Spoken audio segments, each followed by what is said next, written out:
I decided to review the satir model of family therapy because as we reviewed it during our assignments, I got stuck on the issue of satir's use of touch in therapy, a strategy that would need to look much different today. And I felt like I missed some of the important points of what her method really consisted of.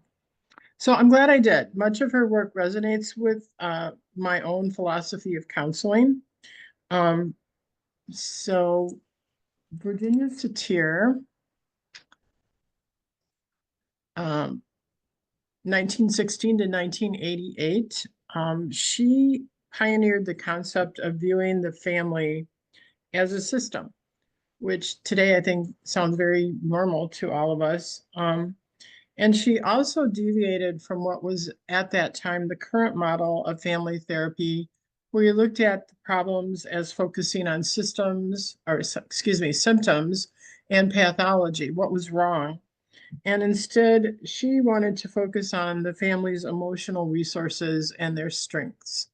So her method is really founded in the idea that communication is the absolute number one key to improving family interactions.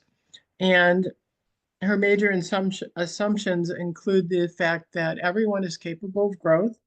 We all carry with us any resources that we might need in order to develop. Families are systems where all parts impact all the rest of the parts, and there's where the system issues come in.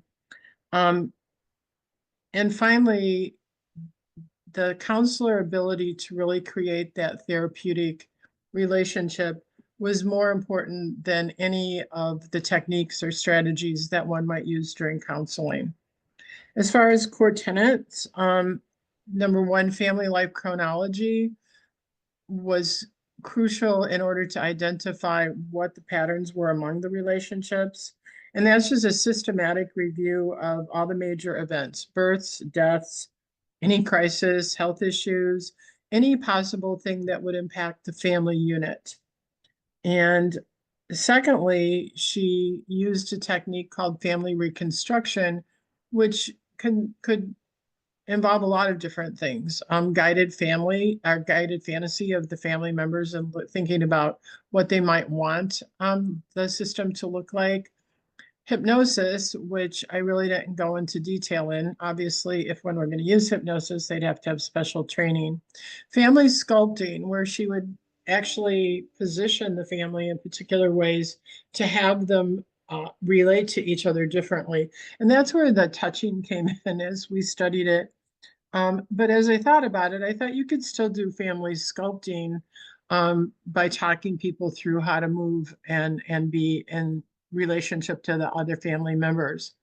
Parts parties, which I found very interesting, would ask different family members to play parts of a single family member so that they could actually experience what the different parts of a family member were.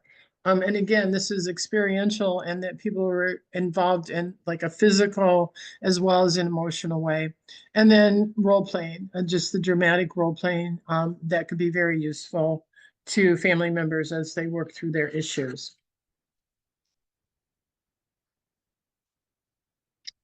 Um, in looking at the case conceptualization, very straightforward goal, and that is simply help the family members to communicate better and really by honoring themselves and the other family members. And she identified 6 phases of treatment.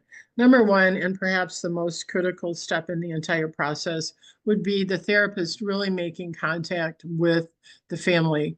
And as I thought about it, I thought, it's hard enough to do that with a single individual, but a therapist would have to be quite skilled in order to make that contact with the entire family unit because they would have to really be in tune with the entire group in order for this to work. Secondly, validating, and that simply as the family looked at their history and what was going on, really letting them know that whatever was going on was perfectly normal, but it wasn't working for them, but really validating how each of the members were feeling and what they were bringing to the process. When we look at her way of facilitating awareness, you know, the number one thing that she would do, or that she would advise us to do using this method, is to really identify what's the current status quo in the family. And in particular, what is the symptom of whatever the problem is. So each um, time that she would be working with the family, there would have to be a symptom that was giving them difficulty. So really identifying what that symptom was. And identifying the status quo could involve looking at the family dynamics, the roles, the history, what she called the survival triad, which would be how does a child relate to each of the parents, and how do the parents relate to each of the children, and the children as they're attempting to survive in the family unit.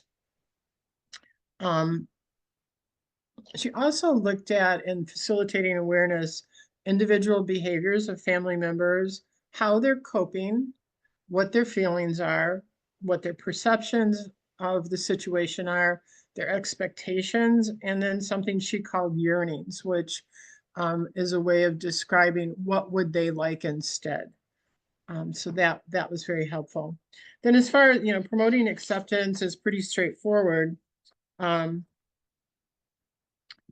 going to look at what's going on, observe the chaos that gets introduced to the group as the therapist walks them through some of the interventions, and then move into a new situation. And that new would be hopefully looking at what are the positive choices they could be making, what are the changes that would be helpful as they try to improve their communication and resolve their conflict peacefully. Okay, so finally, reinforcing the changes. So, you know, this is a process that didn't occur overnight. This, if you even start with the point of creating the therapeutic relationship, these would be things that would occur over an extended period of time. Finally, the benefits and limitations of this particular method. You know, the Satir method does, the benefit is that it does teach families how to resolve conflict peacefully. And as you just look at the information both in our book as well as some of the research that I looked at, it works. It's still being used today. It's being used internationally, and it's used fairly frequently, which speaks to its ability to make a difference. And the communication skills that the family builds during the therapy can be carried forward to work with any types of conflict that occur in the future.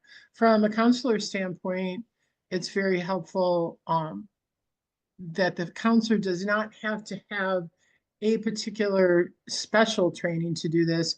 There are lots of books, there are trainings that one can access, and that makes it easier for counselors to actually use this particular method. As I was thinking about it for myself, I don't plan to specialize in family therapy, but I won't be surprised if I need to do some family therapy at some point in time. And this actually felt like a type of therapy that I could probably access and utilize. Some of the limitations, it's not appropriate if there's a crisis, personality disorders.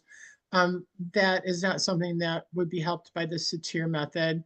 Young children may not be able to understand the process because it does involve communicating at a fairly high level. So you have to pay attention to the ages of the children that are involved. It's certainly because of the need for the extensive relationship building, as well as some of the processes themselves, could be time consuming, which would then potentially, excuse me, be expensive. And finally, it does not address sexual abuse or family violence. So this is not, excuse me, a method that one would utilize in the cases where that was something that was going on in the family. So basically, I appreciated having the opportunity to look at this a little more closely and to appreciate the work of a woman who, really was a groundbreaker in the field and in women's contributions to counseling.